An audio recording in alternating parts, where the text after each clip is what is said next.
السلام علیکم.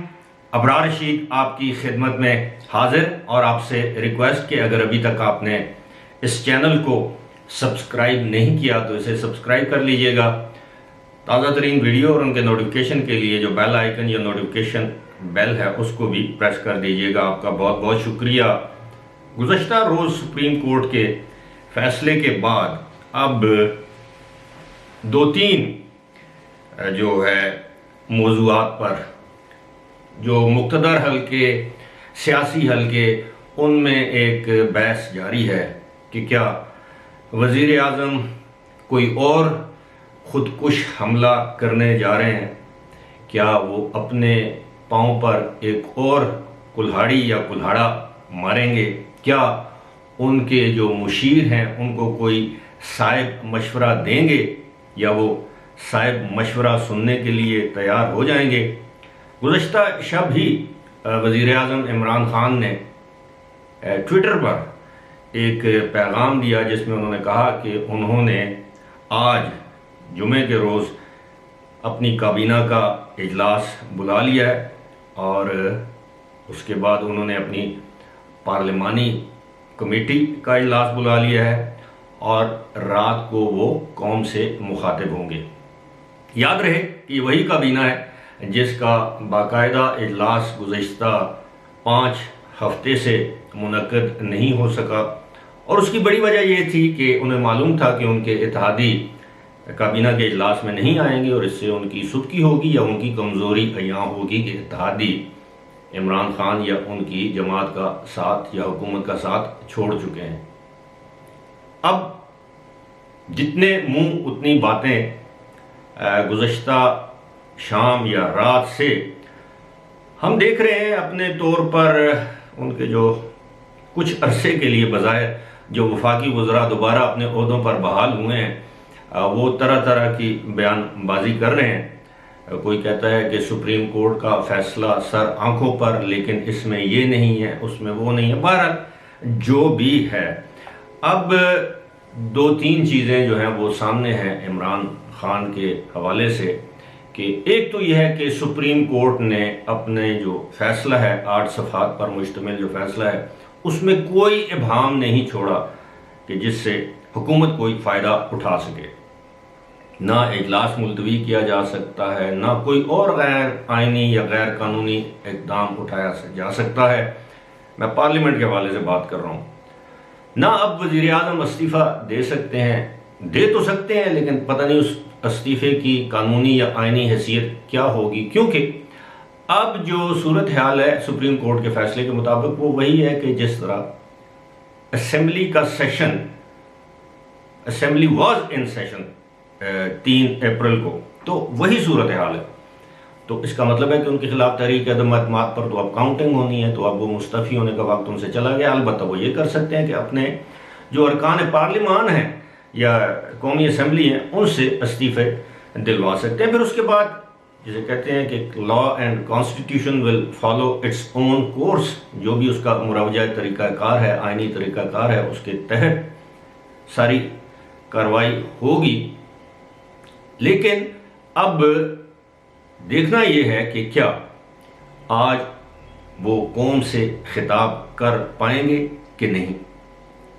یہ $1 ملین کوسچن ہے کہ کیا وہ اپنے قوم سے ایک مرتبہ پھر ایک اور آخری خطاب, کیونکہ اس سے پہلے وہ پتہ نہیں 3 یا 4 آخری خطاب کر چکے ہیں. یعنی آخری مراد اللہ ان کی زندگی کرے, اللہ ان کو صحت دے.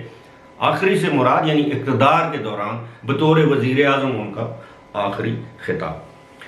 اب بہت سے لکوناس ہیں. یہ جو 5 دن تھے ان 5 دنوں کے دوران وزیر اعظم کو صدر نے زبانی طور پر تو وزیر اعظم نامزد کر دیا ہے عمران خان کو, لیکن اسٹیبلشمنٹ یا کیبنٹ ڈویژن کی جانب سے ان کی تقرری کا نوٹیفیکیشن جاری نہیں کیا گیا. تو یہ 5 دن جب وہ وزیر اعظم کا منصب انجوائے کرتے رہے, یعنی 3, 4, 5, 6 اور گزشتہ روز 7, اب یہ 5 روز وزیر اعظم کا منصب تو انجوائے کرتے رہے, لیکن اس کی آئینی حیثیت کیا ہے؟ اس دوران انہوں نے جو ہیلی کاپٹر استعمال کیا, جو سرکاری وسائل استعمال کیے, سرکاری سیکیورٹی, سرکاری گاڑیاں, سرکاری میڈیا, ٹیکس پیئر کا پیسہ ہے نا، جو پی ٹی وی بھی ہے آپ کا اور میرا، تو کیا اب ان کو یہ اجازت دی جائے گی؟ کیا وہ اپوزیشن کے کچھ رہنماؤں کو گرفتار کرنے کا حکم دے سکتے ہیں؟ یہ سارے سوالات ہیں جو پوچھے جا رہے ہیں، جن پر ڈسکشن ہو رہی ہے. لیکن کیا بیوروکریسی کسی بھی غیر قانونی غیر آئینی کام میں اپنے آپ کو انوالو کرے گی؟ کوئی بھی ایسا حکم مانے گی؟ کیا رینجرز اور پولیس ان کا حکم، ایسے وزیر اعظم کا حکم مانے گی جو بالکل سیاسی طور پر یا حکومتی طور پر اپنی سیاسی یا حکومتی زندگی کی آخری سانسیں لے رہا ہے؟ اطلاعات یہ بھی ہے کہ کچھ بھاگ گئے ہیں ان کے رفقا اور کچھ بھاگنے کی تیاریوں میں ہیں. اور میں اس خاتون کی بات نہیں کر رہا، اس کے اوپر ایک الگ سے ویڈیو آپ کے ساتھ شیئر کروں گا کہ اس خاتون کا طریقہ واردات کیا ہے. اب مانیکا خاندان اس خاتون کے بارے میں کیوں اس سے لا تعلقی کا اظہار کر رہا ہے، جبکہ اس خاتون کا ہسبینڈ سپریم کورٹ میں یہ بیان دے چکا ہے کہ وہ مانیکا خاندان کا کفیل ہے. یہ ایک الگ بحث ہے. تو کیا وزیر اعظم کوئی بہت ہی بڑا فیصلہ کر سکتے ہیں، لوگوں کو چونکا سکتے ہیں؟ میرا خیال ہے کہ اب ان کے پاس آپشنز نہیں ہیں. اس کے باوجود جو ان کے رفقائے کار ہیں وہ بضد ہیں کہ خان ایک اور سرپرائز دے. دیکھیں، یہ ایک کرکٹ کا میچ نہیں ہے. کرکٹ کا میچ بھی ہوتا تو it's over, this is politics.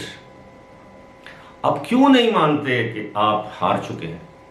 آپ ایک شکست خوردہ انسان ہیں. آپ کے پلے سیاسی طور پر اب کچھ نہیں رہا. آپ انتقام کی سیاست میں اندھے ہو گئے. آپ نے اپنے اندر جو ہے نا اتنی آگ بھڑکائی سیاست کی کہ آج آپ اس میں خود جل رہے ہیں. آپ کو نظر آ رہا ہے کہ جو آپ نے اپنے سیاسی حریفوں کے ساتھ کیا وہ آپ کے ساتھ ہوگا. آپ نے کس طرح لوگوں کی، ماؤں بہنوں کی عزت ناموس کا خیال نہیں کیا، ان کو جیلوں میں ڈالا. آپ نے ایک باپ کی بیٹی کو جیل میں اس کی موجودگی میں ملاقات کے دوران گرفتار کروایا کہ اس باپ کا دل ٹوٹ جائے، وہ اندر سے شکست و ریخت سے دوچار ہو جائے، وہ آپ کے سامنے جھک جائے. کس طرح آپ نے ایک خاتون کو رات کے 12 بجے یا پچھلے پہر ہسپتال سے گرفتار کروایا؟ یہ میں نے نام نہیں لیا نا، لیکن سمجھنے والے سمجھ گئے ہوں گے. تو آج آپ کو نظر آ رہا ہے کہ جو آپ نے بویا ہے وہ کاٹیں گے. آپ نے انتقام کی سیاست کے بیج بوئے ہیں تو اس سے انتقام کے پودے اور درخت ہی نکلیں گے. آپ نے لوگوں کو گالیاں دی ہیں. کوئی ایسا لفظ نہیں ہے جو آپ نے اور آپ کے جو ترجمان تھے، معیوب لفظ جو آپ نے اپنے حریفوں بشمول خواتین کے استعمال نہیں کیا ہو. تو آج ظاہر ہے وہ تو کہہ رہے ہیں فی الحال کہ جی ہم بالکل انتقام نہیں لیں گے، لیکن ہمیں معلوم ہے انتقام تو کوئی نہیں لے گا. بٹ وہی ہے، قانون اپنا راستہ نکالے گا. اور قانون اپنا راستہ پاکستان میں کیسے نکالتا ہے وہ آپ سے بہتر کون جانتا ہے. آپ نے اپنے تمام سیاسی پارٹی کے اندر بھی جو آپ سمجھتے تھے کہ آپ کے لیے کوئی خطرات پیدا کر سکتے ہیں، آپ نے ان کے خلاف بھی دل بھر کے کاروائیاں کی. لیکن اپنے ارد گرد بیٹھے ہوئے کالے کرتوتوں کے مالک اپنے ساتھیوں کی تمام گناہوں اور جرائم سے پردہ پوشی کی. وقت ایک سا نہیں رہتا. اب دیکھتے ہیں آج آپ کو کوئی خطاب کرنے دیتا ہے یا نہیں دیتا، اور اگر آپ خطاب کرتے ہیں تو اس میں ایک مرتبہ پھر آپ کون سا سیاسی خودکش حملہ کریں گے. فی الحال اسی کے ساتھ مجھے دیجیے اجازت. خدا حافظ.